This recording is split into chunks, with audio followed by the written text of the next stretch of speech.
Wade, an avid fisherman, cast his line into the tranquil river, hoping for a good catch. Little did he know that what emerged from the depths would baffle him and send shivers down his spine. The object that dangled from his hook was a strange, metallic, tablet-like device, covered in unknown symbols and patterns. Curiosity piqued, Wade decided to seek the expertise of a local archaeologist. But when the expert set eyes on the tablet, fear etched across his face. He whispered, "This can't be real." But before we start, smash the like button and make sure to subscribe if you haven't, and hit that notification bell so that you won't miss any new stories. Wade still remembers the day like it was yesterday. He was out fishing by the river when suddenly it felt like he had caught something. He pulled and pulled on his fishing rod, thinking he made the catch of a lifetime. Slowly but surely, he began to see movement in the fishing line. His struggle had caught the attention of 3 passers-by. They stood on top of the bridge going over the river, looking at him and silently rooting for him to succeed.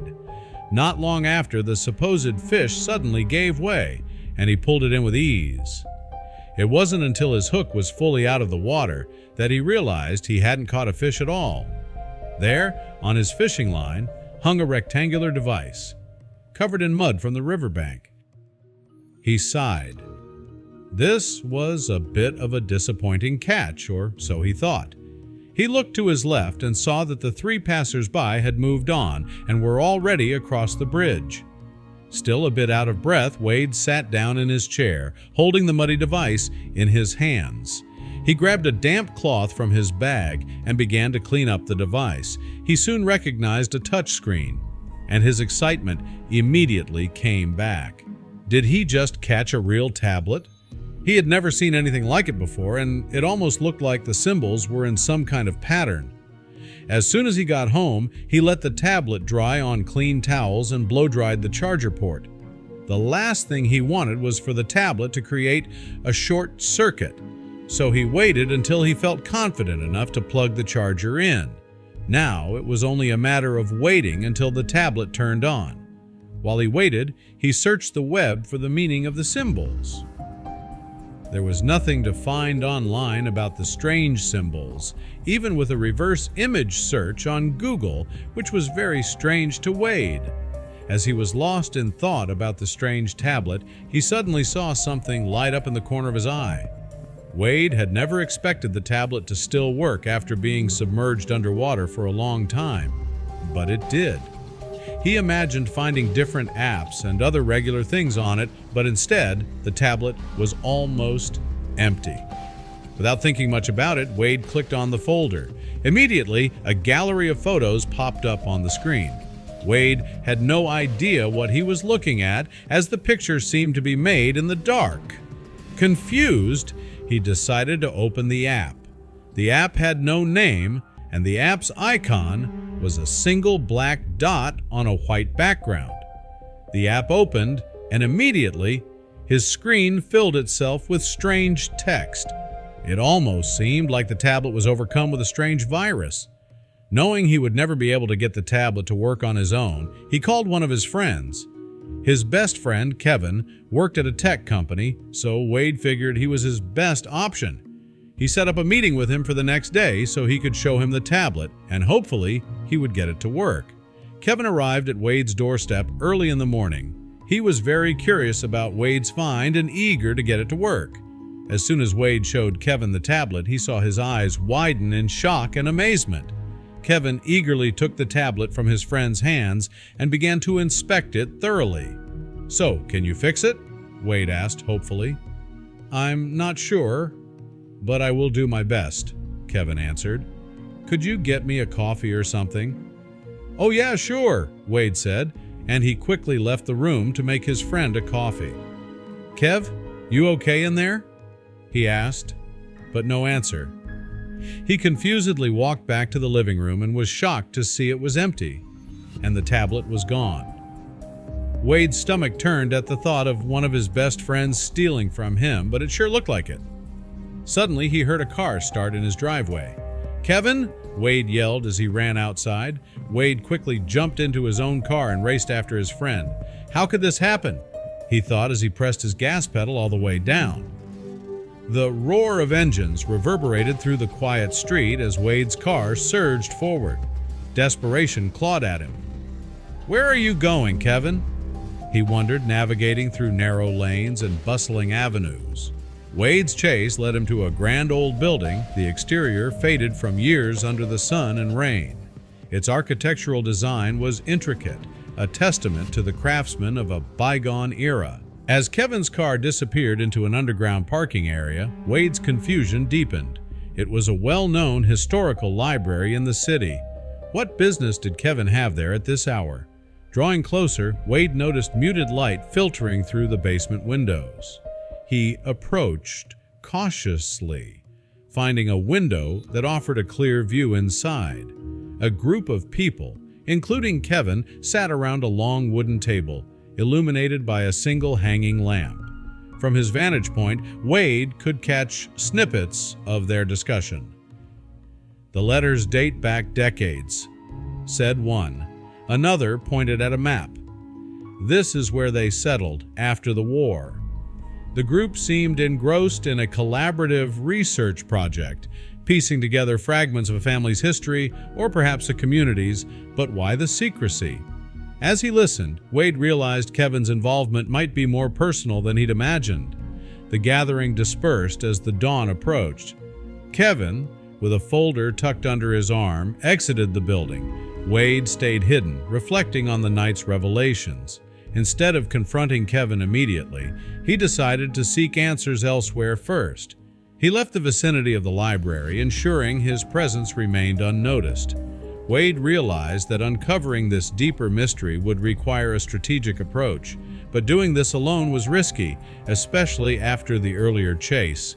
He decided to reach out to someone trustworthy, someone with investigative expertise, but not directly connected to his or Kevin's circles.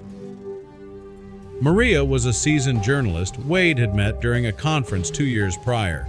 Known for her knack for digging deep into obscure subjects, she was the perfect ally.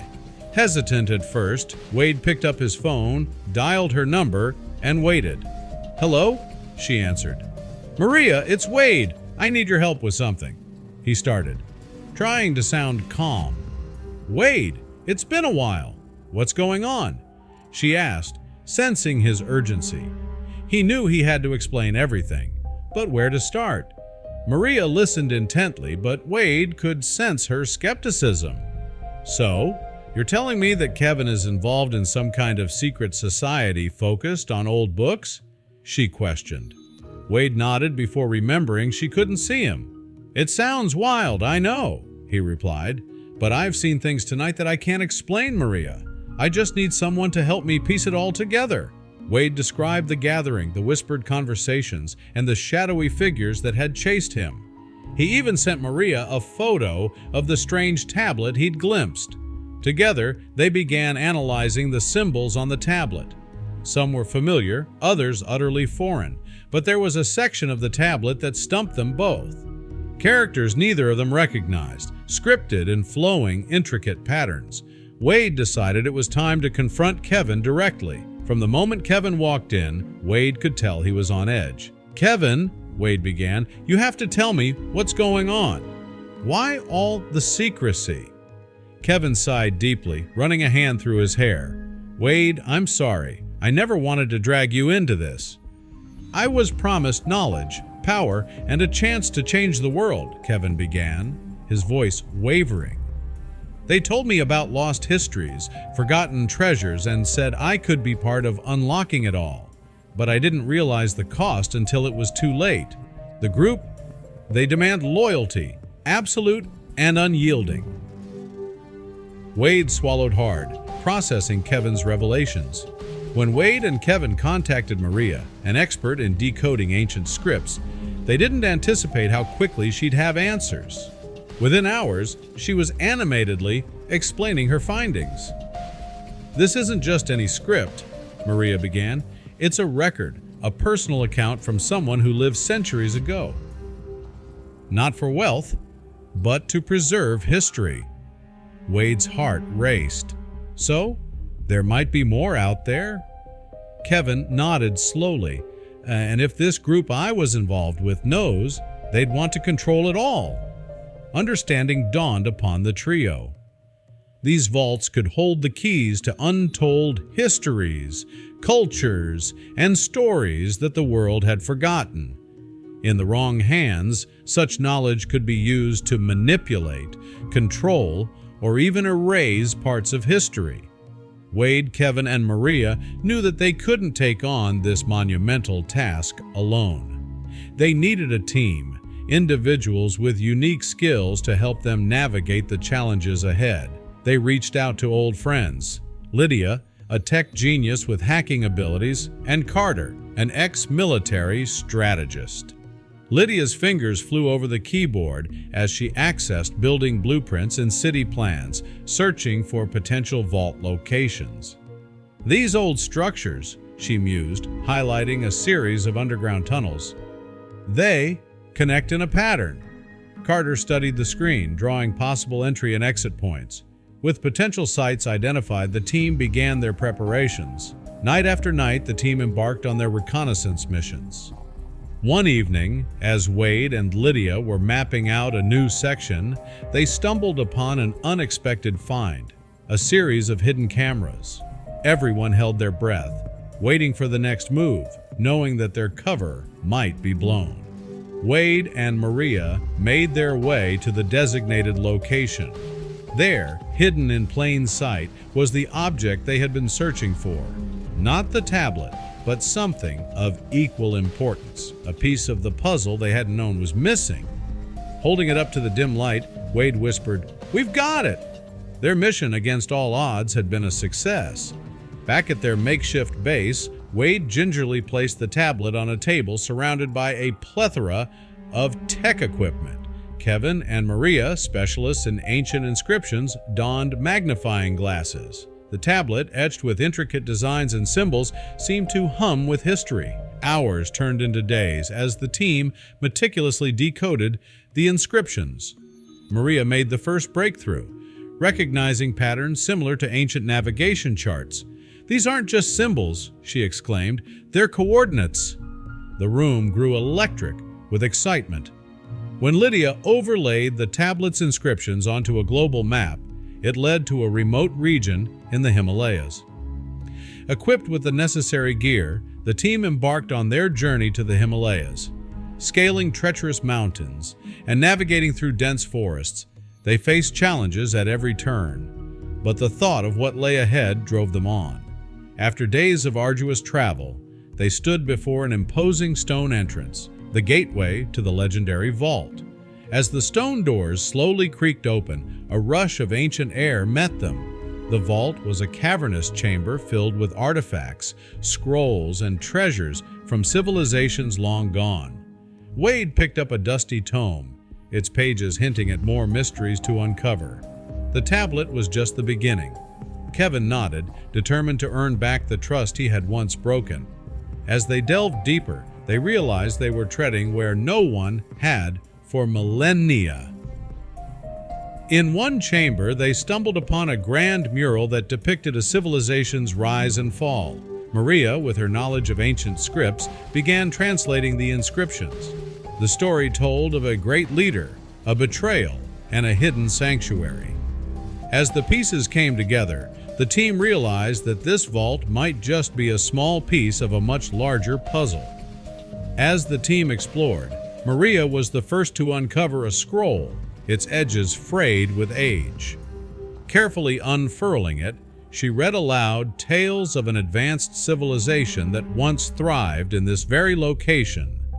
After days of deliberation, the team came to a unanimous decision. They would document everything, but leave the artifacts where they belonged. With Lydia's expertise, they'd create a state-of-the-art preservation environment to protect the vault for future generations. An educational center would be established nearby, ensuring that the story of the civilization would be shared without disrupting their final resting place. Kevin and Wade, their bond restored, looked towards new horizons, knowing that their next adventure was just around the corner. The sun set on one chapter, but the promise of the next was already dawning.